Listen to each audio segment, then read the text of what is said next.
My name's John and I'm here today to talk to you about What Matters Island. What Matters Island really is a template, a graphic template to help young people think about their lives as they're preparing for adulthood.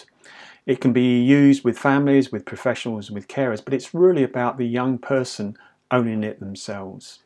It helps with an EHC plan, but it's not a one-page profile, it's a little bit more than that. It talks about what matters, what the person's good at, what we think we're proud of, the young person. If I could, I would, their aspirations. We also think about some outcomes and then how to get to the outcomes as well. The young person can take that into their EHC plan review or their annual review, and I think it's just a great way, if you haven't done it already, to start with young people to prepare for adulthood. So the first thing is, here it is. So you can go online and you can download it. We've also got it as an editable PDF document as well, so you can do it on your computer or on your laptop, on your tablet as well.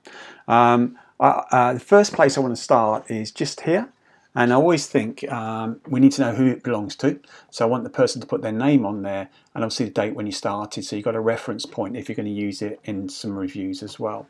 So if people can't write, I ask them to draw a picture, maybe put a thumbprint on there. It's just a great way to start. It's their plan, it's their What Matters Island. Okay, so we have the name and the date on the template, and now we ask the young person, if you're going to a place where there was nothing there. Now I use What Matters Island because it's like it's a desert island. It might be just a space if somebody doesn't like the idea of an island, but there's kind of three questions I would ask, trying to work out what matters or what's important to a person. The first thing is, who would you want to be there? When I asked that to my daughter Georgie, she says, I want Papa, which is a granddad, I want Mum and Dad and my brother, and she had 2 or 3 friends she wants to go, and my cat Patsy as well. So who are the people that you want to be there? The second thing is what things would you take, and here you've got a really nice balance between what matters to people but also things to support them well. So Georgie says I'll take some technology, so I'll take my Nintendo DS, I'll probably take a laptop as well. She also said I'll take a camera, but she also said I'll take my ear defenders because I don't know whether it's going to be noisy or not, and I need to take my Dosset box because I need my medication. So you've got a really nice balance there between things that matter to people but also some support to keep them healthy and safe. And then the last bit is, what activities would you like to do? Now it might be you're playing on your Nintendo DS, but Georgie said I'll take a rugby ball because I like rugby, and I would take some different things as well. So what we're trying to do to get the young person is to, on that island, to say who would they take, what items would they like to take, and what things would they like to do. They can draw them in pictures, they can write them, you can support them to write them as well. So we have What Matters Island, what matters, and we always start when we're planning with people is what matters to you. What matters to you matters to us, I've heard before. There's 2 other bits now we need to focus on before we think about the future and preparing for adulthood. One is what the person is good at, and what we like and admire about the young person as well. Now, the young person might find it hard to say what they're good at, but just have a conversation with them. So for my daughter Georgie, she says, I'm good at IT, I'm good at finishing things off, I'm good at looking after Patsy. I kind of care for Patsy, my cat, as well. And when we started having those conversations, people that know Georgie well, we said she's determined, she cares about people, she accepts people. She's just a lovely, gorgeous girl. So you capture those 2 things. What we're looking at is an asset-based rather than a deficit model. So you're saying, what qualities does the person have, and can we use those in the future? Okay, so we've got what matters to the young person, what we appreciate, like about them, and what they think they're good at as well. We're going to use that information to think about, if I could, I would. Now in an EHC plan we often talk about aspirations, and Georgie goes, well, what's an aspiration?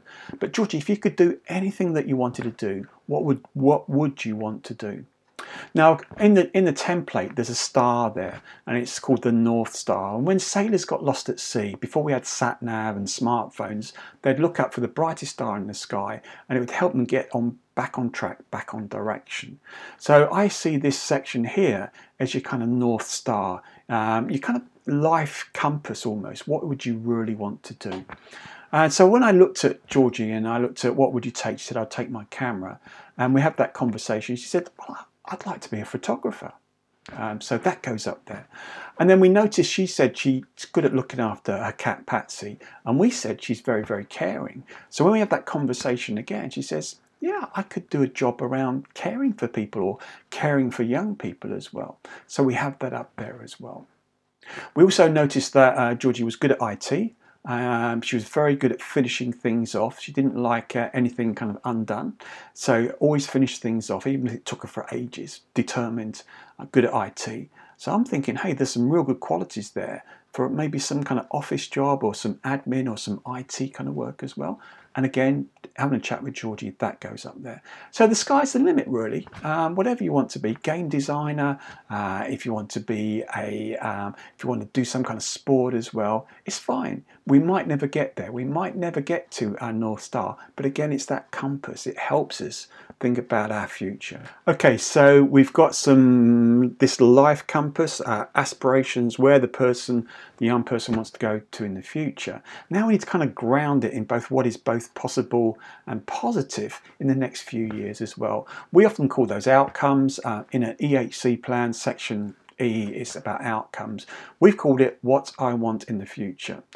So we need something concrete, something we can aim for, something in the next couple of years really.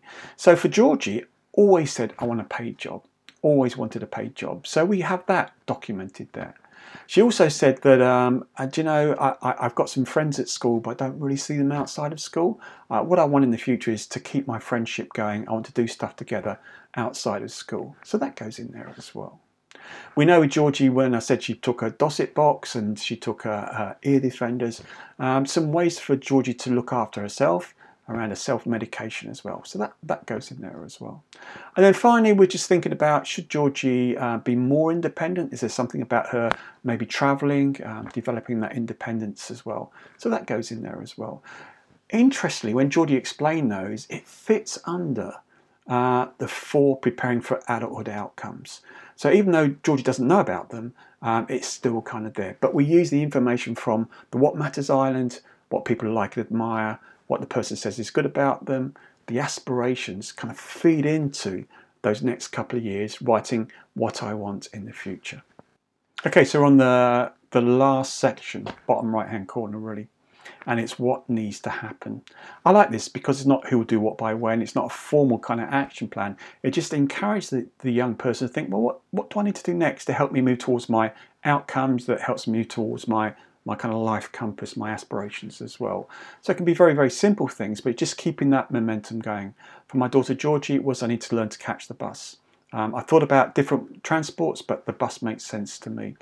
Dad, can you help me do that over the summer period outside of school or college?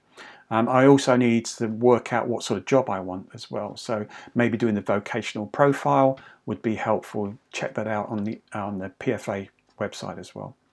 So just a very simple, just the getting the momentum going for the young person, and a bit of ownership as well, for them to take control over what needs to happen for them to move to their outcomes. I hope you've enjoyed this short video around What Matters Ireland, and I look forward to hearing great stories of how it's been used to help young people live fulfilled lives.